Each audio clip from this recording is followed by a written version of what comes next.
Hello, Business 73. My name is Evan Turner, and today we'll be delving into the frequently used workers' compensation statute. This statute comes in handy when a worker like Sarah in our scenario are hurt while on the job. As long as another employee didn't cause the accident, like in Sarah's case, any injured employee will receive compensation from their employer's workers' compensation insurer. What workers' compensation benefits could Sarah be eligible for? Workers' compensation statutes act as a safety net for an employer's employees that are injured during their work. In Sarah's case, she was injured while traveling to a prospective customer's office for a sales call. So we know that Sarah broke several bones in her leg because of the accident. She was then immediately rushed to a hospital to have her leg treated. Sarah did not lose her life in this accident, so her employer is happy to hear that and submits a claim to their workers' compensation insurer.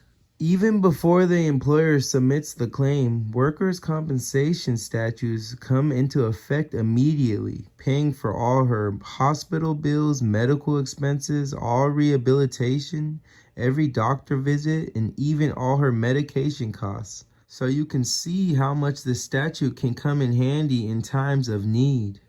So Sarah will receive medical benefits, disability income benefits, and rehabilitation benefits, but not death benefits because she did not die. As already stated prior, medical benefits offered by workers' compensation statutes provide full and unlimited medical expense benefits for a covered injury or disease. The benefits include medical, hospital, surgical, and other related medical care costs, which includes prosthetic devices and physical therapy. You often will see first dollar benefits, and employees will not see the usual co-insurance provisions or deductibles. In some states, an injured employee can even appoint their own doctor, or sometimes limited choice is offered.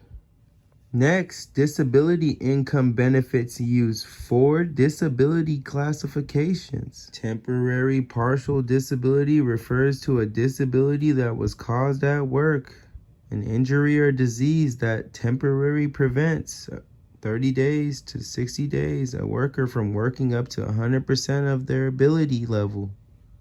After they heal, worker will begin working 100% again. Secondly, temporary total disability is a disability work-related in nature where the injury or disease prevents the worker from working at all for a 30 to 60 day period of time. After that period, the worker must come back ready to resume their work. Thirdly, partial disability refers to work-related injuries that cause a worker to permanently never be able to work the same as before. While fourthly, permanent total disability makes an employee forever incapable to return to work again, but they will receive compensation. Wage losses will become payable after a deductible is deducted. Then after the waiting period, the disability benefits begin. The waiting period is usually up to 7 days. Benefits are paid weekly and vary from state to state. Scheduled injuries like those to the fingers will be payable regardless to actual wage loss.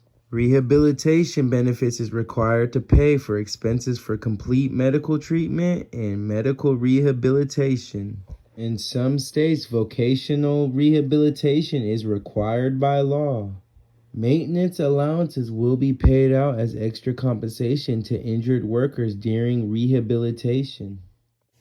It is proven that employees that choose to use rehabilitation services often decrease the time it takes to heal up and return to work much quicker than employees who don't use the service. Rehabilitation is known for benefiting society as a whole. In conclusion, Sarah is covered under workers' compensation statutes in her work-related injury and will receive medical benefits, disability income benefits, and rehabilitation benefits from her employer's workers' compensation insurer. She didn't die, thankfully, so her family won't be receiving death benefits, but hopefully her leg heals properly and she can go to work very soon. This case closely exemplifies my auntie's leg injury from falling on a ladder.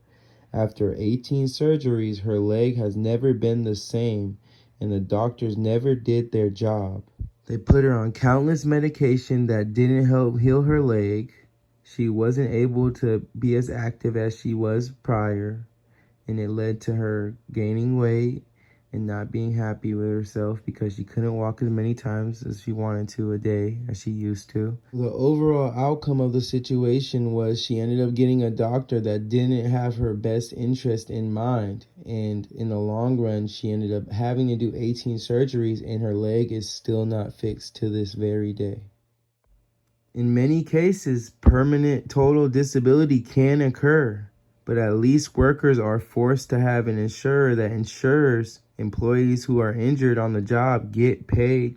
Thank you for tuning in this week, ET astronauts. I hope you understand this workers' compensation scenario and found it informative. As always, if you have any questions, feel free to contact me at 707-398-3340. I'll see you soon.